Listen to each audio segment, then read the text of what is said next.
भाई देखिए, ये तो पार्लियामेंट का विषय है और जो लोग पार्लियामेंट में हैं, जो दल अपना निर्णय ले रहे हैं, उस पर मैं कोई टीका टिप्पणी नहीं कर सकता हूं।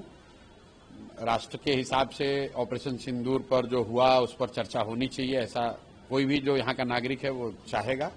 एसआईआर भी बहुत महत्वपूर्ण मुद्दा है, इसलिए महत्वपूर्ण मुद्दा है क्योंकि बिहार में एक बड़े वर्ग को ऐसा लग रहा है कि इलेक्शन कमीशन जो कर रहा है उससे बिहार में जो बिल्कुल समाज में निचले तबके के लोग हैं, आर्थिक सामाजिक तौर पर उनको दिक्कत आ सकती है, उनका नाम कट सकता है।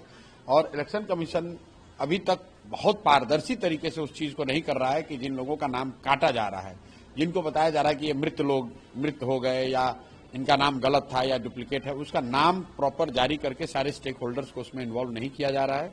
उतना ट्रांसपेरेंट नहीं है। लोगों का विश्वास जो है वो इलेक्शन कमीशन की प्रक्रिया पर होना चाहिए। इसलिए एसआईआर पर भी बहस होनी चाहिए और सिंदूर पर भी, ऑपरेशन सिंदूर पर भी होना चाहिए। चल रहा है, हम लोग देख रहे हैं। क्या लगता है अब क्या लगता है, हम लोग तो यही करेंगे कि न्यायालय जो है वो उससे न्याय मिलेगा और देश का सर्वोच्च न्यायालय जो भी निर्णय देगा या जो भी प्रक्रिया चल रही है, हम लोग, मेरा तो सबसे पहले इलेक्शन कमीशन को ही आग्रह है कि भाई आपकी जिम्मेवारी है कि हर वो व्यक्ति जिसको सही में वोट देना चाहिए उसको किसी कागज होने न होने की वजह से उसका नाम नहीं काटा जाना चाहिए, उसको वोट देने का अधिकार से उसको वंचित नहीं किया जाना चाहिए। अब सुप्रीम कोर्ट भी इस बात को कह रही है, पॉलिटिकल पार्टियां भी बात उठा रही हैं, देखिए क्या होता है। कुछ दिन पहले पटना की सड़कों पे उतरे, उसके बाद आपके ऊपर एफआईआर हुआ। आपने उस दिन ये कहा कि हम अगले 7 दिनों में डिसीजन लेंगे, हम मुख्यमंत्री आवास का घेराव करेंगे। आपके ऊपर एफआईआर हुआ है, क्या आप अपने डिसीजन नहीं, कोई भाई एफआईआर तो देखिए, यहाँ के लोग के घर के सामने भी आप खड़े होकर शांतिपूर्ण तौर से प्रोटेस्ट कर सकते हैं, अपनी बात कह सकते हैं, ये लोकतंत्र है, ये अंग्रेजों का शासन नहीं है। और बिहार में यहाँ की सरकार या पुलिस या यहाँ का प्रशासन अगर ये समझता है कि वो यहाँ पर लोगों को लाठी के दम पे दबा देंगे तो उसका विरोध हम लोग करते हैं और मैं उसका विरोध करता रहूंगा। आप चाहे 1 एफआईआर कीजिए या 10 एफआईआर कीजिए। रह गई बात मुख्यमंत्री के घर के घेराव की, तो मुख्य सचिव ने, चिराग जी इस तरह के मुद्दों पर बोलते ही रहे हैं, लेकिन मेरा चिराग जी को विद्वांगी सलाह है कि अगर आप बिहार के मुद्दों की राजनीति करना चाहते हैं, बिहार की राजनीति करना चाहते हैं, तो ये नहीं हो सकता है कि आप दिल्ली में उसी सरकार के कैबिनेट मंत्री रहिए, नीतीश जी के साथ बैठकर सरकार चलाइए और फिर सरकार की शिकायत भी कीजिए। तो अफसोस हो रहा है तो सरकार से अलग हो जाना चाहिए। मैं ऐसा नहीं मानता हूं।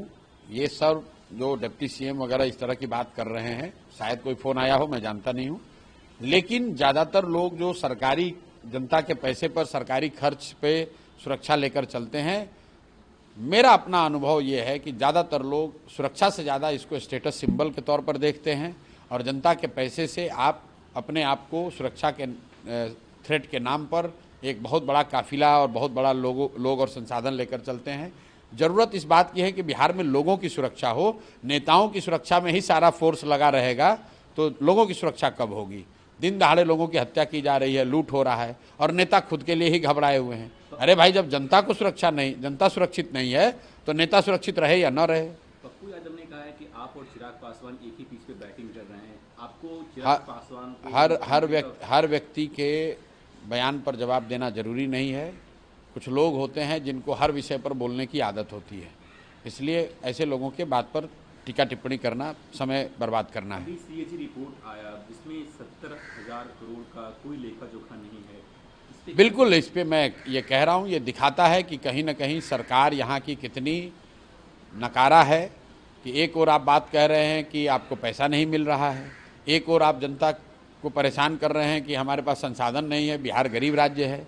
और उसी बिहार में पिछले 5-7 वर्षों में 70,000 करोड़ रुपया जो गरीब जनता का, बिहार की जनता का है, उसका लेखा जोखा नहीं है, उसका कोई। और ये सीएजी अगर कह रहा है तो ये दिखाता है कि सरकार में बैठे हुए लोग, सरकार के अफसर कितने नकारा, कितने भ्रष्ट हैं और इसकी जांच होनी चाहिए, इस पर कार्रवाई होनी चाहिए। तेज प्रताप यादव ने अकेले चुनाव लड़ने का ऐलान किया है, वो महुआ से लड़ेंगे। वो पीला टोपी और पीला गमछा जो आपका सिंबल है, तेज प्रताप जी अपने मन के मालिक हैं और वो जो कर रहे हैं वो उनकी मर्जी है। वो हरा टोपी पहने, लाल पहने, पीला पहने, वो उनको न किसी से पूछने की ज़रूरत है, ना उनको मेरे सुझाव की ज़रूरत है। वो कर रहे हैं, उनको शुभकामना।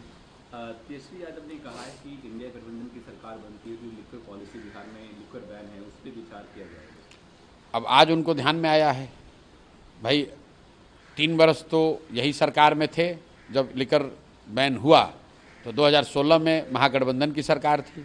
अभी जब महागठबंधन की सरकार थी तब भी उसमें शामिल थे। अभी तो ये हमको कह रहे थे कि ये गांधी का फोटो लगाकर लिकर शराबबंदी के फर्जी कानून को हटाने की बात कर रहे हैं। अब अगर वो खुद उनको होश आया है तो उनको ये लग रहा है, जैसे देखिए जनसुराज के आने के बाद धीरे धीरे सारे दल पलायन की बात करने लगे। जनसुराज के आने के बाद 20 वर्ष में पहली बार बुजुर्गों का, दिव्यांगों का, विधवाओं का पेंशन 400 से बढ़ के 1100 हुआ। वैसे आप देखिएगा चुनाव आते आते हर आदमी ये बात करने लगेगा कि बिहार में जो ये फर्जी शराबबंदी का कानून है इसको हटाया जाए, क्योंकि इससे किसी का फ़ायदा नहीं है। शराबबंदी के फेवर में अगर कुछ आर्गुमेंट है उससे भी फ़ायदा नहीं है, क्योंकि शराबबंदी होती तब तो फ़ायदा होता।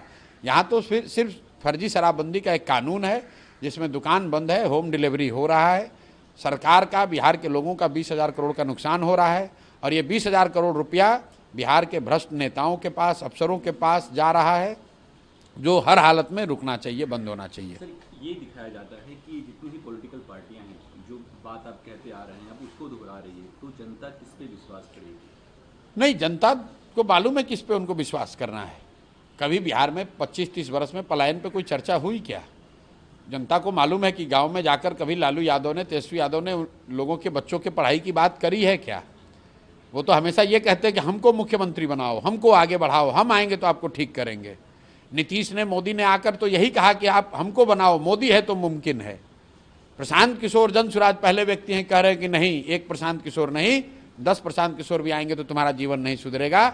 जब तक आप अपने बच्चों की चिंता नहीं करोगे, आप अपने बच्चों के पलायन के लिए, बच्चों के पढ़ाई और रोजगार के लिए वोट नहीं करोगे, जब तक आप पलायन को रोकने के लिए वोट नहीं करोगे, तब तक सुधार नहीं होगा। तो जब लोगों को ये बात समझ में आ रही है तो दूसरे दल भी पीछे से आ रहे हैं।